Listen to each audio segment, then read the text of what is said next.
I'm over by Dolwood Ellen today at Rue Goch. I've come back to try ride the Wild Smurf sit just behind me, but actually it's not the climbing that I want to talk to you about, it's actually the drive here.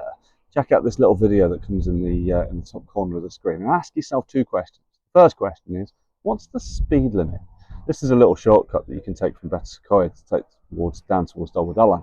And you can see there's a national speed limit sign that pops up on there as well. Now ask yourself the second question. What's the safe driving speed?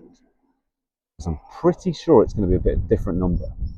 Now, I'm not here to lecture you about driving styles that would be a bit hypocritical considering the way that I drove when I was younger, but it's a very good example of something called Goodhart's Law. And Goodhart's Law really applies to climbing as well.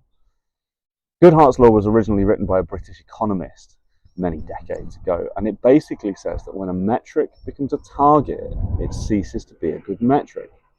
Now, Rue Goch is a really good example of this because we've got a 6C, a 7A, 7A+, several 7Bs, and so on and so forth, right the way up to a couple of 8A+.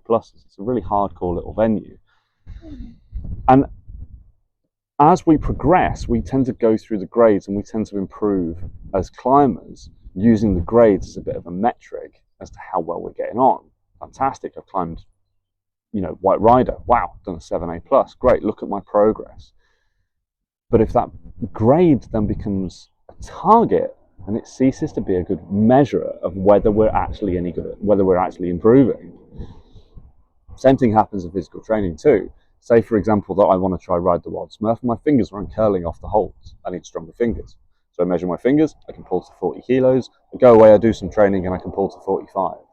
And then I think to myself, I wonder if I can get to 50. That's a nice round number. So I continue my training to be able to try and aim for 50, and then I can get 47. I go, no, keep going. And it distracts me from the fact that actually 45 might be ample to be able to climb this. Goodhart's Law is one of those things that pervades through so much, through education and healthcare and policing and so much other stuff.